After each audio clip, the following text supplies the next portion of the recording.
question est une émission Grand merci Nabino Bandeko Balanti ya magazine politique en Lingala. Le peuple d'abord, bienvenue encore une fois au temple de la démocratie, séance plénière il y a chaque lundi, mercredi et vendredi Tokutanaka. Grand merci Nabino Ndenge na Lembakate Koloba TV Moko Batu Ebele. Boza répandu sur l'ensemble du territoire national dans les 26 provinces de la RDC. Na capitale Kinshasa pour suivre votre magazine émission politique en Lingala. Le peuple d'abord Ndenge Tolembakate Koloba comme d'habitude. Kosolola bongo na Lingala les ali likambo ya sonité parce que Lingala les ali parmi les 4 langues nationales Yamboka oza ko valoriser identité collective culturelle du point de vue national. Vous avez belé pour la kolanda émission Yalelo Parlement populaire baba vérité Yamboka. Grand merci, l'équipe technique est au grand complet pour na kosala musala ya malamu.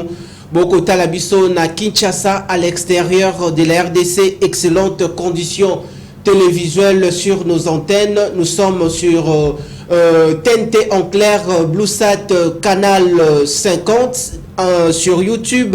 Tapez Kinactu TV, beaucoup retrouver en exclusivité émission Yamokolo Lelo. Toewana pona koso la bongo maï politique en République démocratique du Congo. Nous allons discuter. Nous allons débattre autour de grandes questions politiques ici en République démocratique du Congo. Tokolobela o Talibongo arrestation, il y a député national Edouard Mwanga Chuchu Tokolobela Ango. Tokolobela sous Talibongo processus électoral ici en République démocratique du Congo naba enjeux électoraux mususu Tokolobela Ango. Pour la kosola bongo na plénière ya mokolo lelo et kozala genre débatté tout ça bongo na format il y a invité un moko na plateau pour la discuter autour de grands sujets d'actualité politique nakati namboka. Bosala bongo super branché ezali numéro ya WhatsApp bokomela biso botindela biso ba préoccupation na bino tokotanga yango tout au long de cette plénière. Toambeli bino mwana mboka Herman Tumba on a ko rappelé azali bongo cadre toté casquette politique na na kati ya parti azali comme fonction secrétaire national ya lingomba politique FPD en sigle ou la kisi na mokuse Force populaire des démocrates ezali parti politique ou ezali bongo membre na kati ya Union sacrée s'aligner derrière la vision du chef de l'État Félix Antoine Tshisekedi Tshilombo. Yende tozali na ye na plateau na mokolo lelo pour discuter autour de grands sujets d'actualité politique nakati namboka.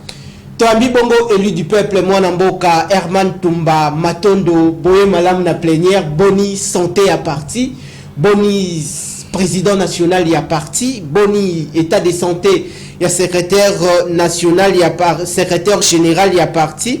Je rappelle que le président, il y a parti. Je rappelle que l'autorité morale et président du parti, il s'appelle Jean-Louis Bona. Jean-Louis Bona, la PCP Mbote Sika Azali. Jean-Louis Baouna. Jean-Louis Baouna. Jean-Louis Baouna, autorité morale, il y a parti.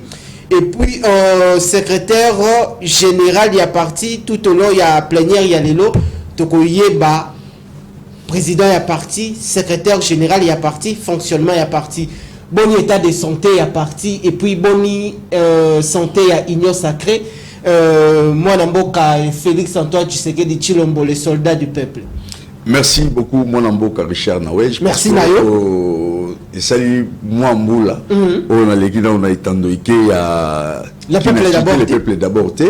Merci, Naba, téléspectateurs, nous sommes en net moment, parce que, toyaka te poto ya kosala ba démagogie toyaka poto lobela mai matali ekolo na biso et surtout la lenge otuni motuna ya koyeba santé ya parti na biso ko bandana nous kopesa mbote na autorité morale Jean-Louis Baouna et secrétaire général Yvon Mundadi na président national Olazali Sergio Baouna mbote na ba mama nyonso ya FPD mbote na Trésor Ntumba, mbote na Clovis Mbombo, mbote na baye banso basungaki journée à maman eleka malamu.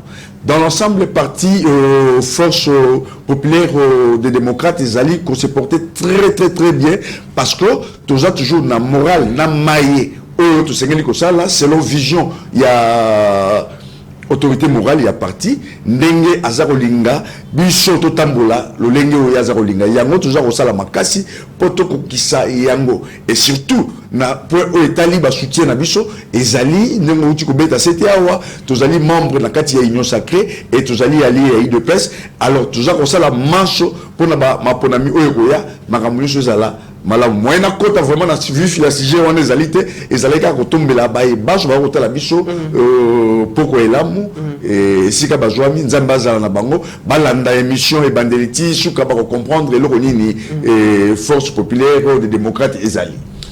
Grand merci Nabino population boza ebele boza la bongo super branché parce que toyambi bongo mutu ya mayele na plateau to ko décortiquer ensemble na ye actualité politique en RDC et puis fonctionnement il y a parti.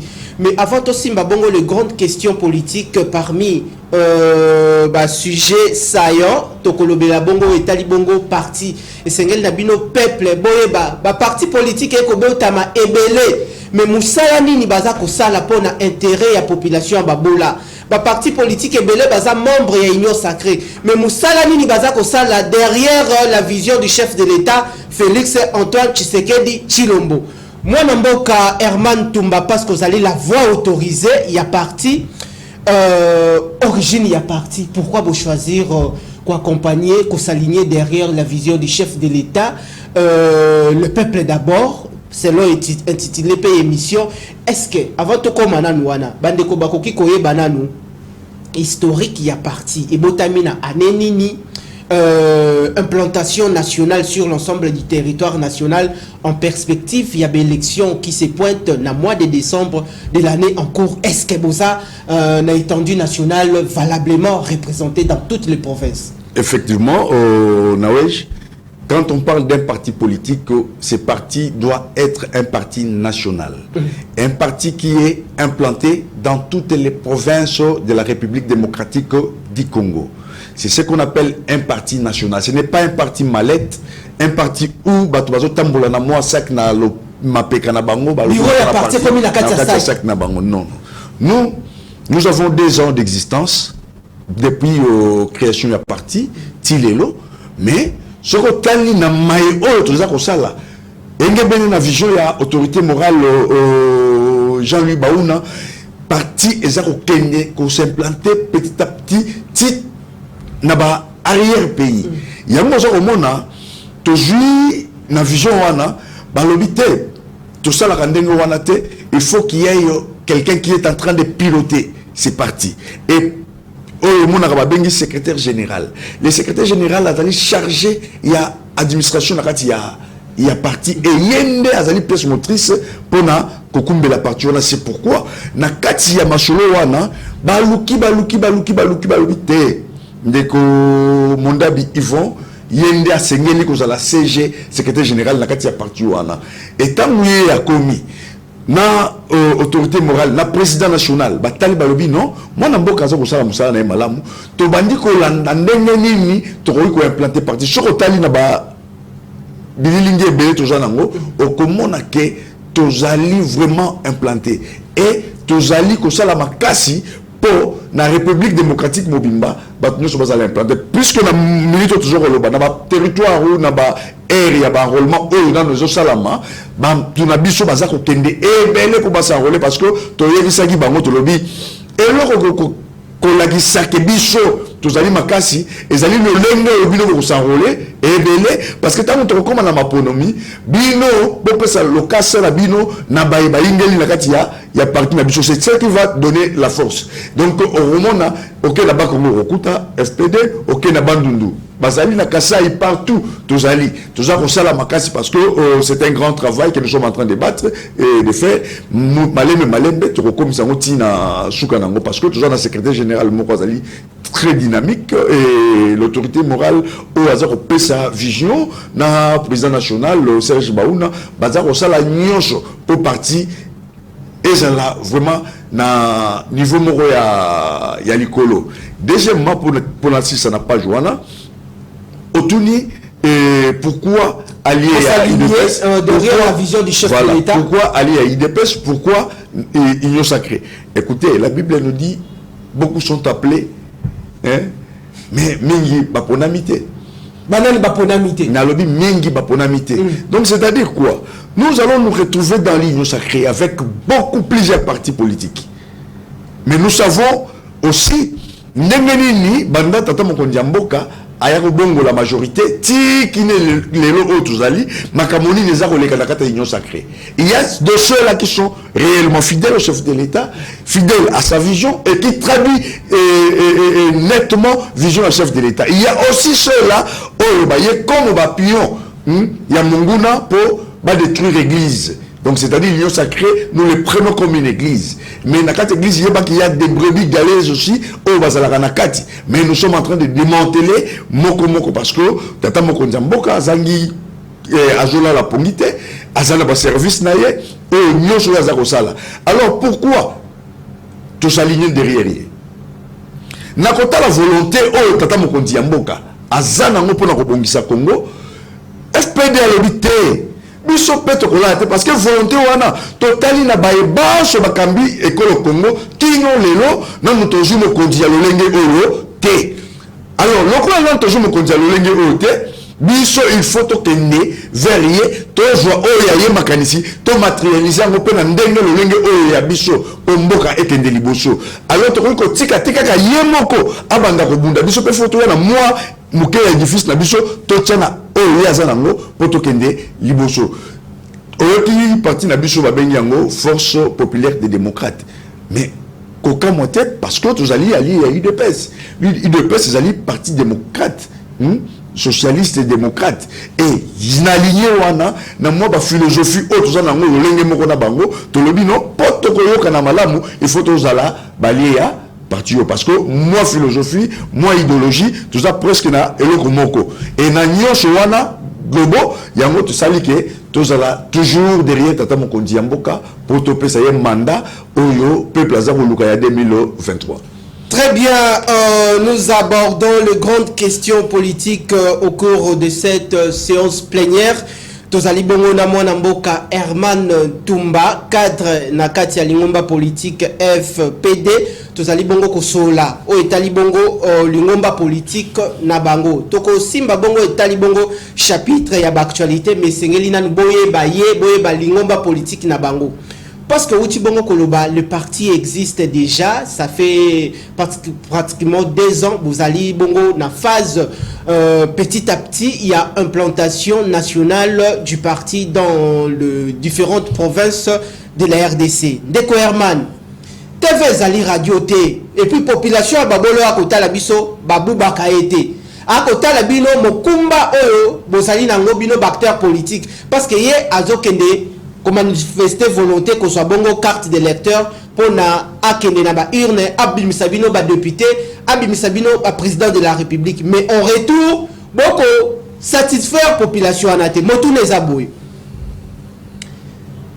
bon choisir nzela ya union sacrée pour d'abord accompagner vision à Tata Mokonzi Ekolo bon soutenir vision nae est-ce que l'ingomba politique na bino na 2 ans déjà au boza coexister est-ce que vous êtes aux affaires? Tote Boza Libanda. Si vous êtes aux affaires, vous avez un poste ministériel combien? Ba député combien? Ba député Nabino Moussala Nini Bazo Sala pour l'intérêt ya population à Babola pour le peuple d'abord. Ba ministre Nabino au Bazana Union sacrée. Moussala Nini déjà ya Malonga au Bako Sala pour l'intérêt ya population. Si vous n'êtes pas aux affaires, évaluation Nini Boko Sala à mi-parcours. Depuis intronisation à Tata Mokonzi Ekolo kino lelo est-ce que azali na voix ya malonga pour la population tote vous avez aussi un certain nombre d'observation, oh déjà Boussali, il y a des faiblesses.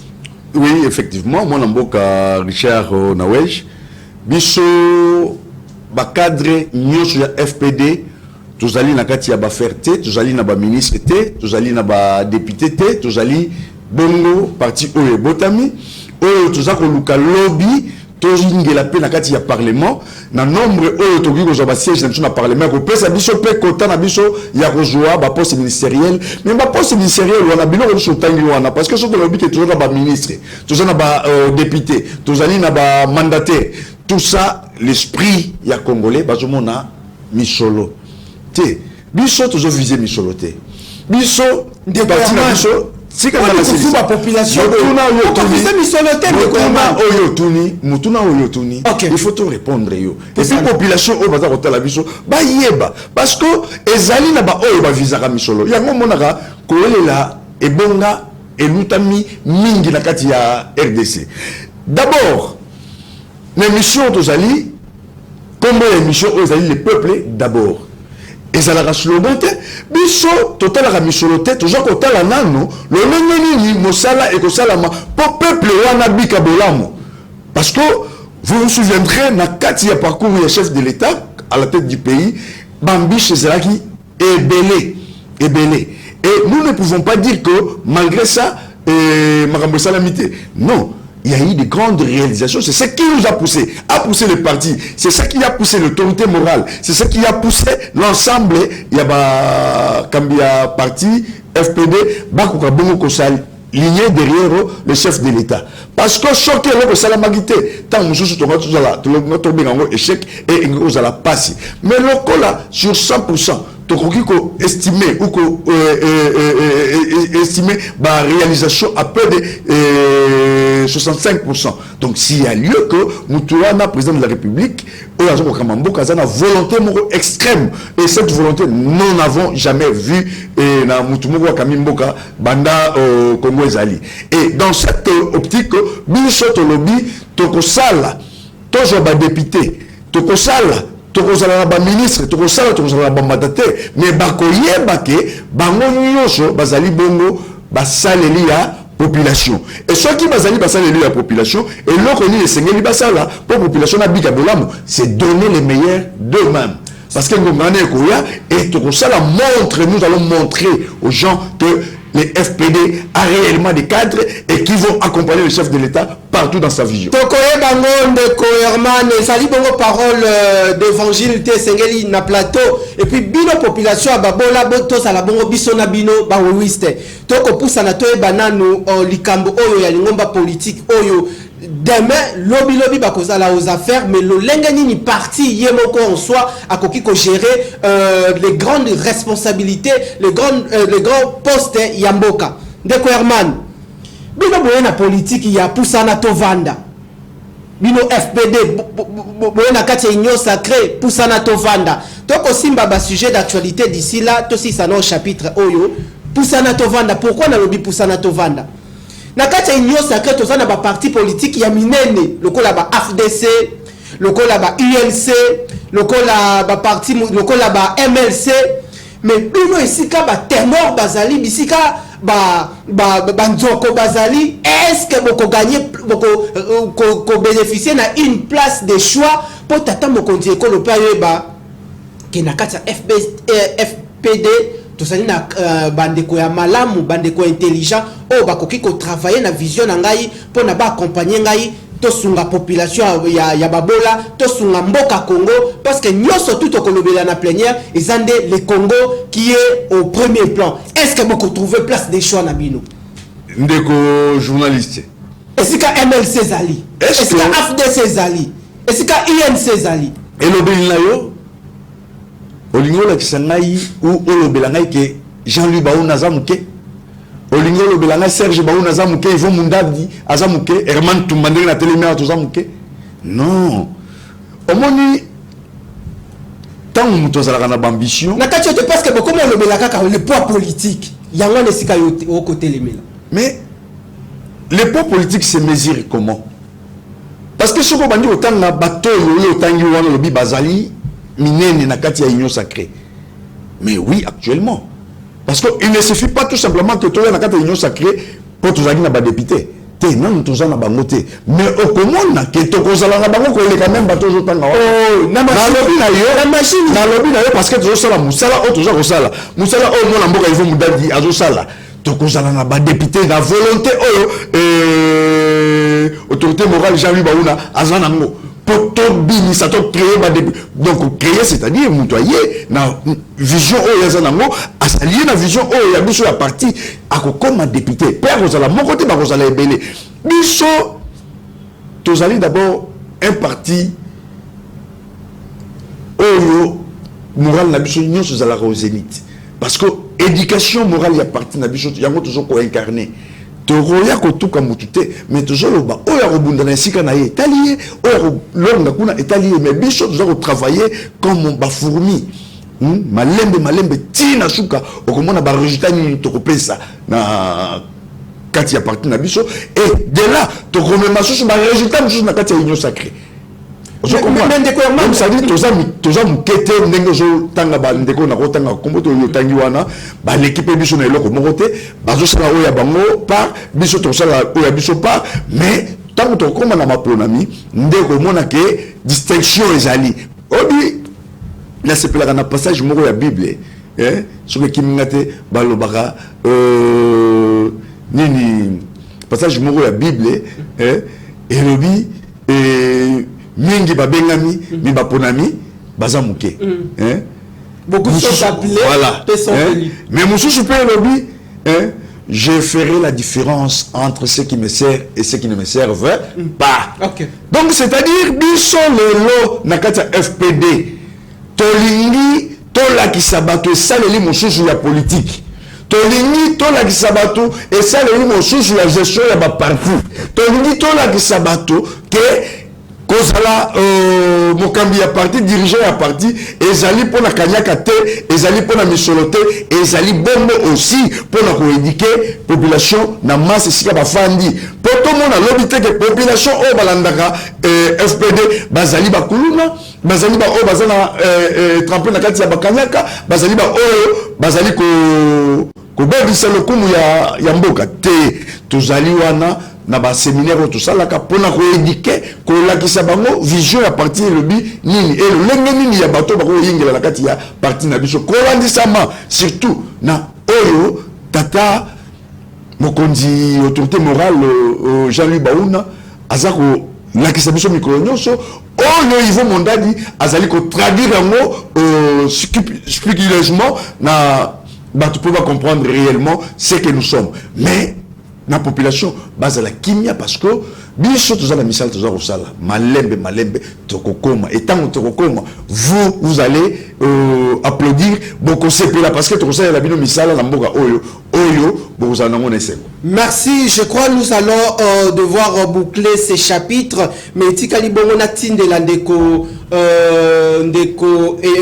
Herman des missiles par rapport ya parti bandekuba comme on a avant de boucler chapitre ya parti des questions et puis bandekuba mona bongo bilili il y a quelques activités où le parti déjà est organisé Mendeko Herman avant population babola à côté la biso à mona bongo bilili ba preuve tangible ya parti na kati ya mboka tozali pe na ba soldats du peuple ope population za na sima na bango lokola ndeko Joseph Kabila Kabange mbote na yo sika ozali mwana mboka sénateur à vie tozapena l'homme de la vérité des urnes ndeko Martin Fayulu Madidi ndeko Martin Fayulu azali bongo na SID ndeko Joseph Kabila Kabange za na PPRD mais ba parti politique musupe opposition basali pourquoi bino FPD bolandika ka le parti au pouvoir et non qu'on s'aligne derrière aussi l'état d'esprit, toute idéologie est sidée. Qu'on a la na la mouka na la résistance.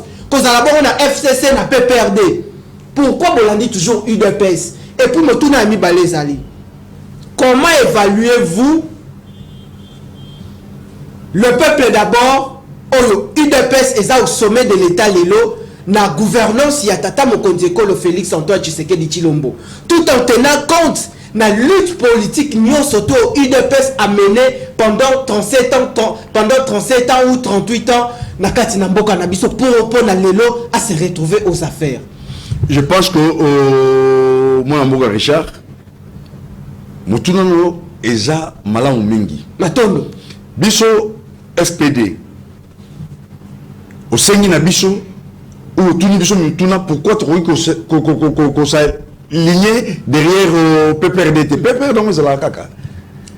PPRD des alliés, ça n'a pas cadre mineno éviter. Je ne sais pas ce qu'ils ont existé. Mais comment vous allez nous demander nous autres hein oyo tozana maboko pembe maboko zaki makila to kende ko sangana baye babomi mboka baye babomi ba Rosi Mukendi baye babomi ba Thérèse Kapangala baye babomi ba Matululu to ko sangana na bango na lolenge nini tala maboko na biso tala maboko na biso tala maboko Fachi tala maboko ya Jean-Louis Baouna tala maboko ya Yvon Mundadi tala maboko Herman nasunga yo ezali lolenge nini par rapport voilà ce qui justifie que biso to koki ko kende ko sala alliance na baye babomi mboka lobi te parce que la souffrance que vivent les Congolais aujourd'hui et uti na ba to ba bengaki ya PPRD ba to ya FCC oyo basalaki ko tia maboko na bango na kata trésor public sans plaignant.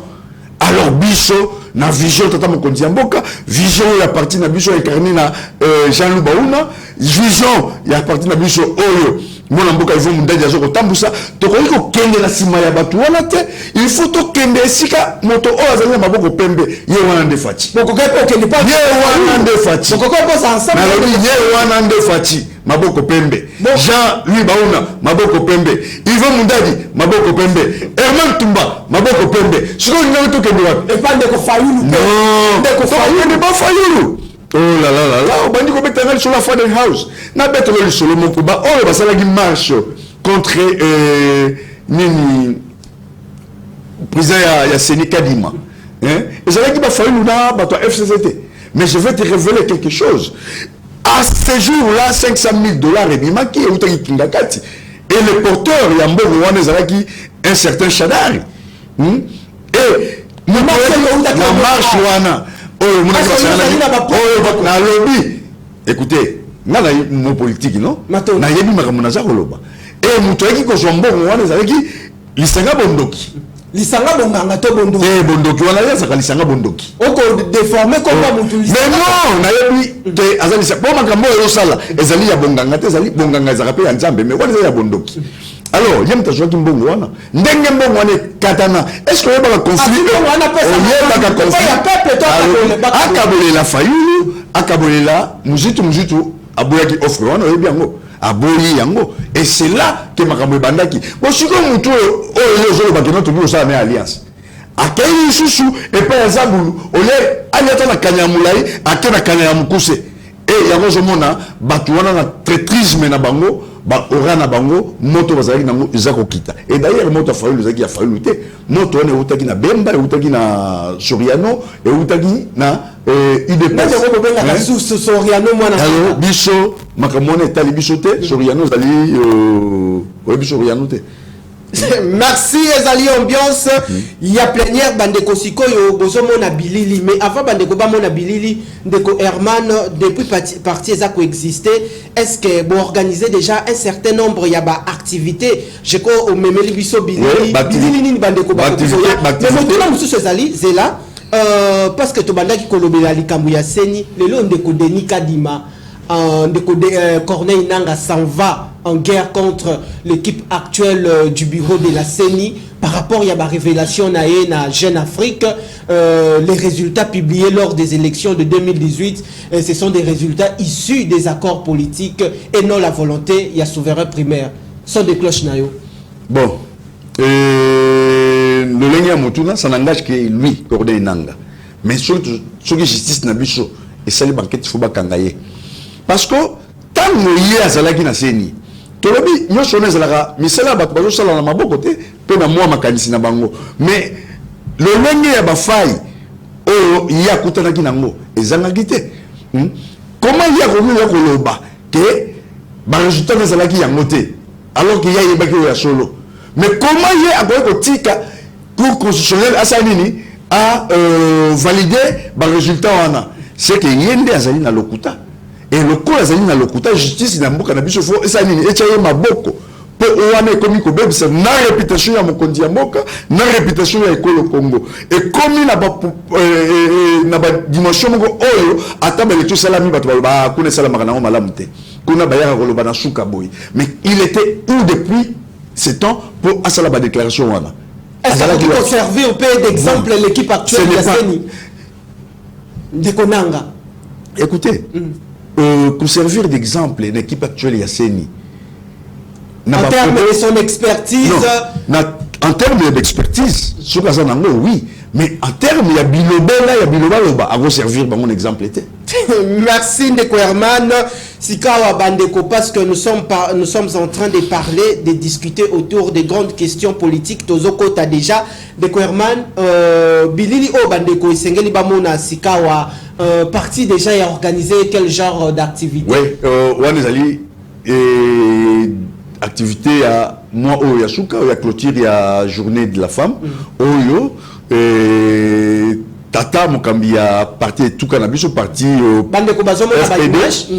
FPD à l'obaki à l'habité to comme na moi oyo to yingela ka ba mama to pesa bango lokumu asangisaki bango nyonso na molenge oyo au secrétaire général asalaki makasi ba mama na nyonso ba ye tango ba yingeli wana na nyako ya wana CG oyo secrétaire général yo wana ozo komona ozo komona yo wana komona bango nyonso baza wana tango ba yingeli alobi to pesa bango ata moi elembo to lakisa bango ke tozali na bino elongo bandeko ala ebele ya bato wana bandeko bakoki kotala na Bilili et puis tozonga makanisi na yo tolanda en exclusivité Light Moutonge tolanda Bilili et puis tozonga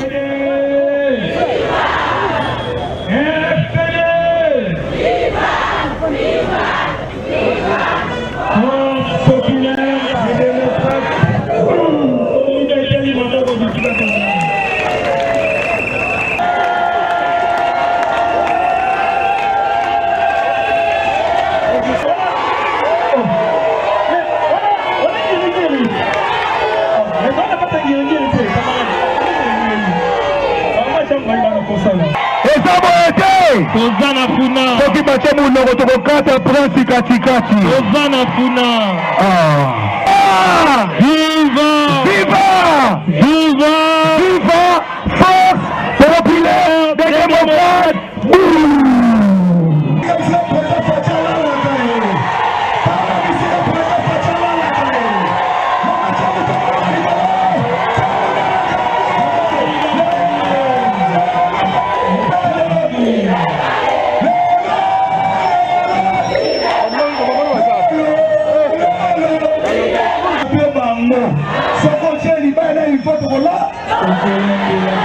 Il faut mon ami de mettre l'Assemblée nationale. Tu vas dire s'il y a qui? Président national, le camarade secrétaire général.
Zeno aya comme mabiso na losambo poète mayenio nous accorde encore ce matin. Nous savons qu'une chose que la Bible déclare qui assiste du début à la fin afin que tout ce qui va se passer dans ce lieu soit pour ta gloire. Donc comme on a dit combat sangeli sibiso na sika oyo et sangeli peto memia oyo ba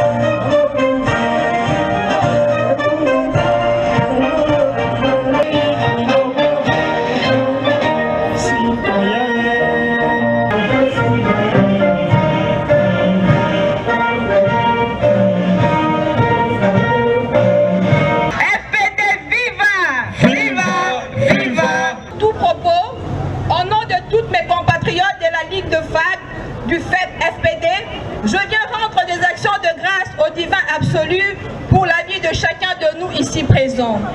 Mes remerciements vont à notre autorité morale, son Excellence Jean-Louis Baouna, pour sa présence très appréciée, qui est une preuve de la confiance réservée à la Ligue de femmes de notre cher parti. Je ne saurais continuer ces mots sans pourtant remercier le président national et le secrétaire général, M. Yvon Mundadi, qui ont bien voulu associer les femmes dans ces navires pour la conquête du pouvoir.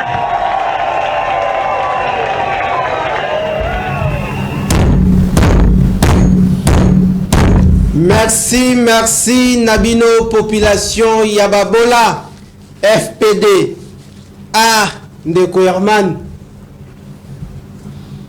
2 ans ya pamba, na 2 ans ya pamba, bosangisi ba mama ya Congo. Nino zani nango kokikoloba en marge ya journée oyo parti organisé ki tomo uti bongo kolanda allocution ya présidente ya Ligue des femmes, kombo na yenani?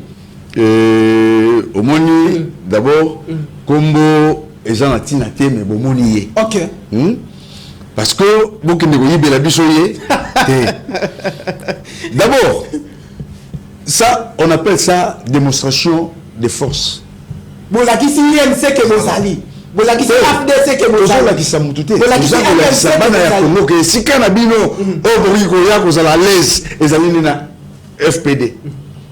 Kuna bafandi kimia tala ba mande bafandi kimia tala ndenge bafandi kimia. OK. Parti wana ndo zo ko mona ngwana ezali ko parti ça ya taba 10 ans parce que na uti ko beta li solo na lobi biso to salaka malembe tito kokoma mutu moko s'attendaki même pas que makamone au sala mandenge wana. C'était en marge ya journée de la femme ndenge na utai koloba c'est l'autorité morale qui a pensé à l'objet. Non, nous sommes un grand parti, même si nous sommes nous venons de voir les jours, mais il faut quand même tout la qui s'abatouke na FPD ba mama pe ba ingelaka ba mama pe bazali obele yango wana bo bengela biso ba mama ba district nyosho ya Kinshasa ba ya to mona na bango awa to solo na bango lokola to sala biso na mingi ya ko pesa bango te to pesa bango ta elembo moko po ba sepela ba yeba ki bazali na FPD esika moko. C'est pourquoi on a dit manifestation wana ba mama na ba mama ya ba district nyosho batondaki na kati wana yango wana ezoko traduire sengo na dynamisme oyo secrétaire général Yvon Mundadi azanango parce que preuve yango wana mais on juste le ba image yango moko ezoko loba et lobby tu vois que Rolanda vous savez je pense il y a président national il y a autorité morale on y a comme le autorité à lobby. Merci. Tu as quelques minutes. Moi, tu as 1 minute intervention. Il y a président Jean-Louis Baouna, complicité light, s'il y a possibilité. Effectivement, tenu à être présent aujourd'hui, parce que comme vous le savez, la femme partout dans le monde est la personne la plus importante. Foule avec les cadres du parti, mais aussi la journée internationale de la femme est une journée importante. C'est un mois important, c'est juste un symbole, mais tout au long de l'année, la femme, que ce soit ici à Kinshasa, en RDC et partout dans le monde, joue un rôle important pour la reconstruction du pays. Et donc, un parti sans femmes n'est pas un parti. Nous espérons que lors des élections, notre parti, le FPD, alignera autant de femmes que d'hommes pour la conquête du pouvoir. En tout cas, la femme, à côté du secrétaire général, a une place très importante dans les instances du parti. En fait, le Loïsala qui le Golo Yebi il y a parti na plateau. Je crois que Herman, biso tozalaka biso ba oui c'était tozalaka pe bindemia ndimilate tozana besoin peto ya mbandeko Jean-Louis Baouna. Je crois au kobongisa bon rendez-vous tozana besoin to ya mbaye na format ya grand plateau avec une équipe de journalistes. Je crois le cause voix autorisé à partir officiellement message et les cani alors pour nato boucler chapitre consacré na partie malobano yasuka ndenge mois de la femme ezako se clôturer la ndenge aussi parti et pensa qu'il na toutes les femmes non seulement y a parti mais les femmes de la RDC. Merci Oyoki ndenge autorité morale à lobby. Donc c'est-à-dire c'est mois de la femme ezali ko traduire d'abord parité entre hommes et femmes. C'est pourquoi on a lobby que dans ma ponomie, tu dois aligner autant de femmes que les hommes. Pour surtout qu'il y a une conquête, il y a pouvoir. Je dis FPD, Abimisi, Bongo, Ataba, Basi, Zomi. Bakoti Nakati, il y a Emisike. Zomi, on a dit que Ezaï le Ramalam. Yango Wanamoni, Tata, Mokondi, a parti. À lobby, à BTCT, à lobby, moi, aux alliés, à Bino de par le monde, Bisso, il faut honorer Bino parce que vous avez une importance, moi, mon aimé, Nakati, il y a développement, il y a Mboka, Nakati, il y a développement, même il y a Libota, Nakati, il y a épanouissement, il y a société. Alors, il faut tout l'engueulaka, bah, maman, pour lobby, na Bisso, et je dépendre, na Bango. De la kabamama pour lobby na biso ezako dépendre na bango ba lobby la femme élève aussi une nation qui peut transformer milliers naé. Nous profitons de cette opportunité pour penser à toutes les femmes au bazako kima bongo bitumba dans la partie orientale de la RDC. Nous sommes de cœur nabino ensemble ba mama nabiso basala kabilanga yandunda topesi bino mbote et à toutes les femmes militaires. Nous allons à présent changer de chapitre pour aborder cette fois-ci la question liée au processus électoral. Parti ESA déjà dans 2 ans d'existence na yango, boza ko bongisa ba état généraux nabino pour aligner un grand nombre de députés à tous les niveaux. Je ne pense pas que Ndeko Jean-Louis Baouna a causé la bongo candidat na présidentielle, non, a soutenir bongo ezali bongo candidature ya tata Mokonzekolo Félix Antoine Tshisekedi Tshilombo. Nous parlons cette fois-ci du processus électoral. Depuis opération, il y a enrôlement des électeurs sur l'ensemble du territoire national et banda qui kino le loyo. Observation nini au parti et sali par rapport en termes il y a Moussala qui toko au seni azako sala liboso ya peuple.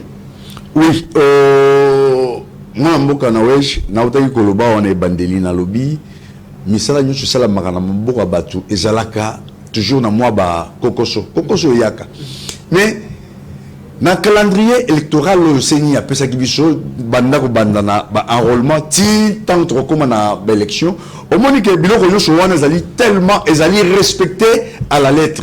Mais toi ko joa moi kokoso na enrôlement à partir ya ba machine ndenge ezali ko sala moi ba kokoso parce que ba technicien a rebongisa bazalaki moi muke ainsi de suite. Mais le col ezali ba machine ya sika o ba tunana ba ezali na expérience na ngote na kofanda ba yeko joa expérience dans comment qui comme na ba centre na salle mususu au lieu ba relais 10 ba comme na ba 100 personnes 200 personnes, c'est-à-dire ba mesena qui déjà na machine wana mais ba kokoso ezalaki na ebandeli et cela n'exclut pas que batu ba banda ko bonga mapona maponomi et là ko bonga mapona maponomi ezali ko senga ba état major ya ba parti politique de tiko ya biso ya FPD to lobby na batu na biso ba membre na biso ba o nyonso ya biso bo kende sika bozali bo s'enrôler et belé parce que ba siège ezalaka réparti tout simplement na chaque circonscription ezali ko dépendre na nombre ya ba enrôlé ceux qui bozana ba enrôler muke bozi ba siège muke ceux qui bozana ba ngo ebelé bo ba siège ebelé et c'est pourquoi mbela la biso ezalaki na ba o nyonso bataki na Kinshasa ba kende ba s'enrôler ebelé to beleli ba na Bandundu na Congo na Bakasai nyonso na province orientale et si ka nyonso kimi ezali soki occasion ezali bokende bo s'enrôler et belé parce que tango biso to koya ko aligner bato na biso to yebi que tozana makasi ya kozwa libonga mais bino bo s'enrôler pe et belé mbela o biso to betaki likolo nango mais processus nyonso ya enrôlement et je les cas bien et si quand même facilité mais si quand et bandaki et lesquels nango na ndenge moko ya malamu d'ailleurs na ba 100% ya ba enrôlé tout ça déjà sur na ba 90% déjà belé. Merci parce que nous sommes en train d'aborder comment la question liée essentiellement au processus électoral. Bino l'ingomba politique FPD boza ko conscientiser boza ko sensibiliser population à s'enrôler massivement parce que kokende ko voter ezali devoir citoyen ya mutunyo, surtout un devoir civique. Et c'est ngeli na yo congolais au prendre conscience ya devenir ya Congo. Devenir ya Congo eza na maboko na yo. Kaka carte de lecteur wana oyo ozali oke na bureau de centre d'enrôlement kozwa yango yeba ke yango wana nde kopesa yo possibilité na mois de décembre Maponome kozala organiser okende ko voter mutu na yo balobi voter utile. Bandeko ya PPRD, non seulement bandeko ya FCC, toutaki Olanda récemment communication de Emmanuel Ramazan Shadari a lobi bango bako kende ko so ba carte de lecteur te na vision ya musika, avoir une vie perçante, une vision perçante, la vue d'aigle. Démarche poursuivie par le PPRD. Est-ce que ezali parce que qui s'appelle population mususu a kende ko carte de lecteur te pour nabino lecture nini bosali yango, est-ce que eza fuite déjà que bazali prêté à kokende na élection tote ba monique le pouvoir en place basa na volonté à organiser mais Richard ozo tuna motuna pe omi pesi ya d'abord yambo na yebisa ki wa ke PPRD wana za la kalishu te PPRD za la kalishu te si ekufa tala yi a pesimbela mitindo na baye oyo ya bango bakende ko s'enrôler te, mais je te dis que batu oyo bazali ko na PPRD ba s'enrôler ebele, et d'ailleurs commençant par Joseph Kabila qui est allé s'enrôler.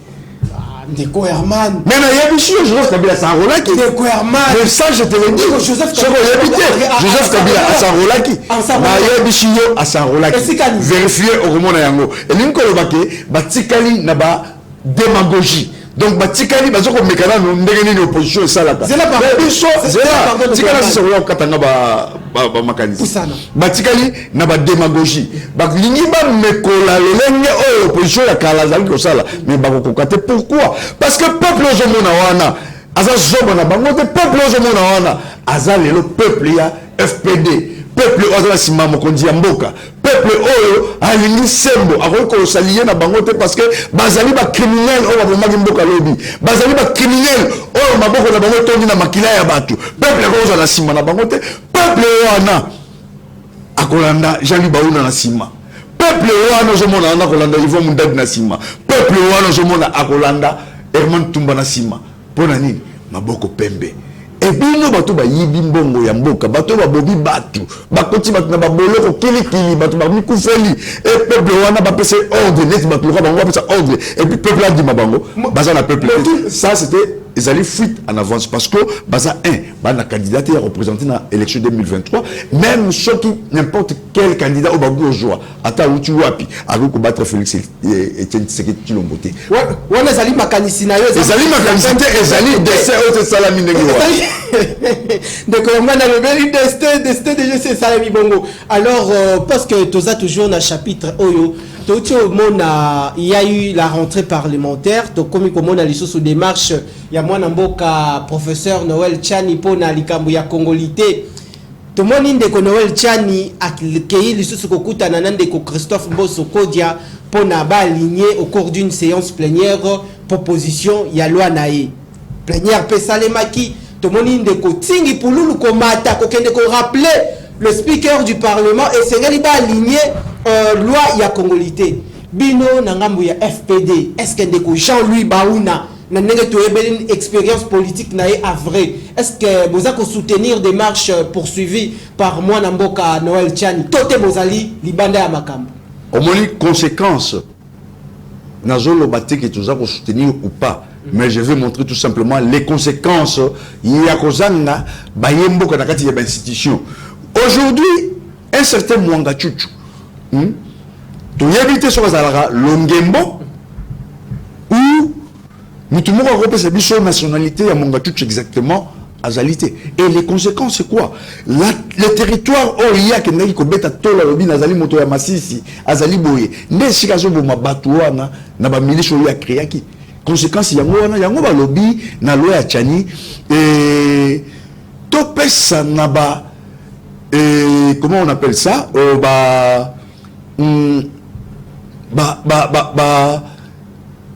donc nous allons ministère régalien présidence Yamboka poste de la souveraineté oyo la motuya na baye oyo bayingeli kobota manabango na kokola na kati ya mboka na biso et puis oyo toyebi ke tata na azali congolia mama na yepe congolia et conséquence yango moni toujours ba bloko ya ndenge wana comprendre loi Tchani personnellement moi je soutiens cela parce que ekobimisa biso na kati ya moi makambo ebele ya mbutu oyo toujours oyingela on na kati mboka na biso aujourd'hui quand nous parlons de l'infiltration là ezali conséquence oyo tozangaki koyeba qui est l'officier que toujours pesa ba pete awa auti wapi azalaka wapi.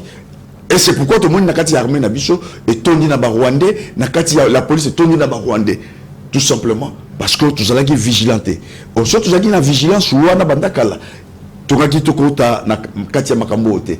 Mais malheur à nous on a mona bato mosusu bazako beta tango balobi monga chuchu batikaye.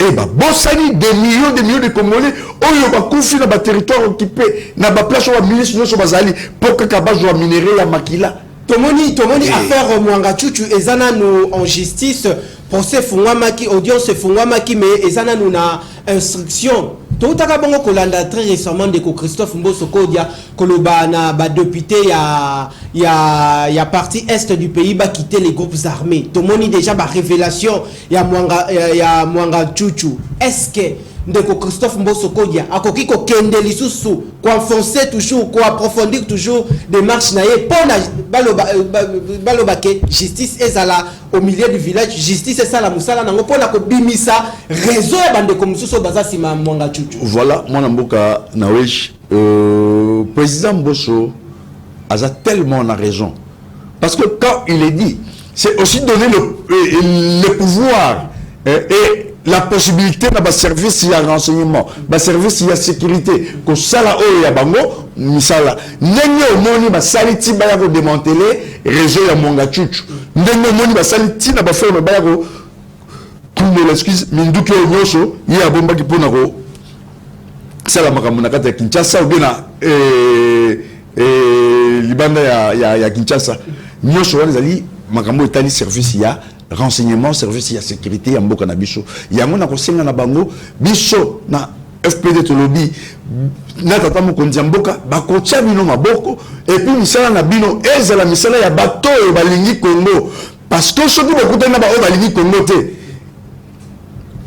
botia bango maboko te il y a aussi une parce que lelo okolanda na ba bitando mingi mwana mboka bana mboka mususu na Goma baza ko recruter batu nikolo ya $100 mais mutu alingi Congo akoki kosala makambo wana boma baninga na yabo mabandeko likolo ya lokasa moko ya dollar te ekoki kosala mate comment tokoki koloba poto compatir même na bandeko na biso ya est et kosala mate donc il faut tout cela kana sima tata mokonzi mboka parce que posa ya tata mokonzi mboka posa ya président Baouna autorité morale Jean-Louis Baouna Yvon Mondadi tozali na posa este ezala na kimia po bango pe bayingela na maponomi po makamusho ezala malamu tozali na posa este na biso ezala na kimia député national esenge na bino peuple bo comprendre porter ya likambo oyo to ko solo la bino batu oyo boponaka batu botala député oyo Mwanga Chuchu botala ye mutu azali à la base ya makambo ebele infiltration makambo ebele lelo to komi koyoka ba révélation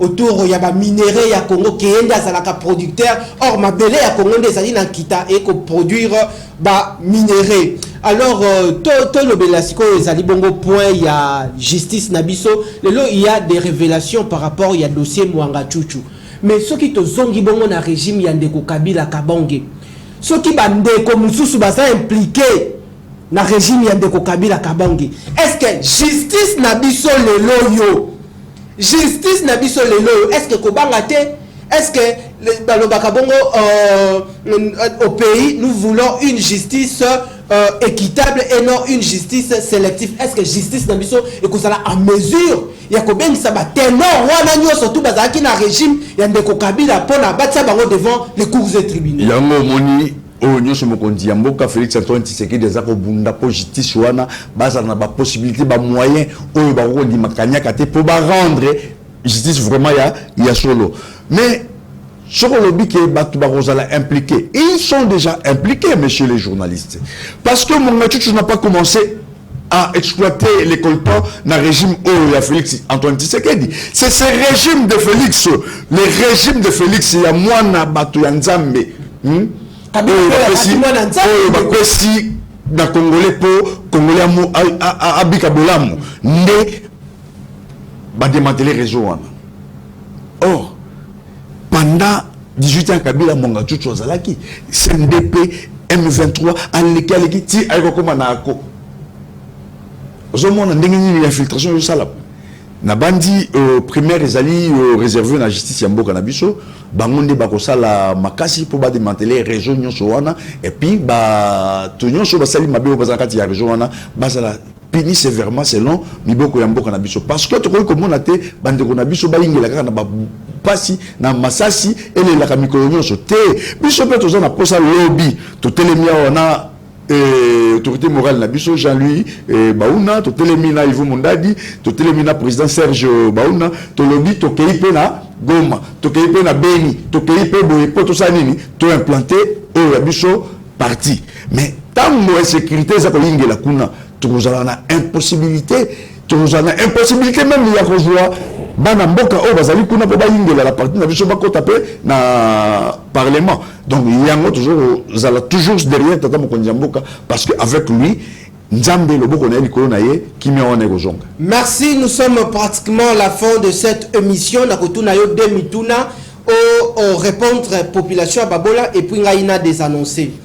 Le Parlement angolais a donné son quitus pour qu'il y ait le déploiement des unités spéciales angolaises au sol congolais pour appuyer les FARDC engagés dans les opérations militaires dans la partie est du pays.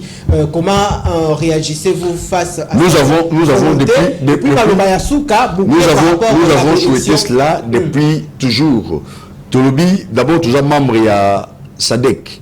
Quand la membre ya SADC okomona na mibeko na bango na kati wana ezalaka na mibeko mususu lobi ke moninga na kati ya lingomba na biso ko agresser moninga mususu te mais tangu yango eye parce que Rwanda ba côté wana bazalaka ba membre ya SADC te il faut maintenant tomber na force na biso ya SADC et ya ko sunga biso na kati ya makambo wana Angola zaka na kati ya SADC c'est une bonne chose toujours la peu ba Namibien toujours la ba Zimbabwéen pour baya ko sunga biso parce que ceux qui Congo ça na kimia te bamboka wana nso ba ya sous région ba ko la peine na kimia te. Mais pourquoi chef de l'état a pris beaucoup plus option te ba force spéciale ya SADC ya au lieu à ko ya ko sala adhésion mboka na kati ya et le réunion sur zaka nangonga nango na kanisi boto so yebi ki toujours na chef de l'état moko za. Non, c'est erreur te. Tant chef de l'état embrassaka les criminels Kagame, on devrait savoir ce qui est dans lui. Yango moni ngonga nango pesa ko koma maleme to yebi déjà toujours bundana banani ngonga ne ko koma makamuso zali malamu. Alors pour na ko sukisa na pesi mbote na baibaso ya biso ya FPD na zongeli lisusu na autorité morale Jean-Louis Baouna na secrétaire général Yves Mondadi Trésor Tumba, Clovis Mbombo, et sur les na Kingaboa, yo commis, autant déjà communal, président communal na limité. Yo, ça nous déjà seni na yon de Herman. Te, wane zali, ezali makambo ya biso ya parti, loba parti, et c'est commune dengo wana mbote na bino esika bozwami et na ba mama nyonso ya Congo, ba mama nyonso ya Afrique, ba mama ya mokili mobimba, mbote na bino to yingeli bino moi et là mon pona bino nzambe ya likolo ya lola abate la bino po okuka bongo kozala réellement basungia mibali na bino basungia mabota na bino et puis ya mboka na bino sans bino kongo kozala te sans bino mabota kozala te allez totumbeli bino nyonso mokolo molam. Merci Nabino population ya Babola bozalaki ebele liboso etando pona ko assister na séance plénière. Grand merci une équipe technique au tenir ngai compagnie na yambela kibino élu du peuple molobeli population mwana mboka Herman Tumba. Na ko rappeler azali bongo cadre na lingomba politique FPD ou la bongo force populaire des démocrates azali bongo secrétaire national tokutani bongo na mbala ya sima pour un nouveau numéro ya magazine politique en lingala le peuple d'abord Matondo Nabino grand merci pour la sens et la disponibilité je crois qu'il n'a tu na FPD tokutambusama ensemble merci merci. Si vous avez une émission, ils ont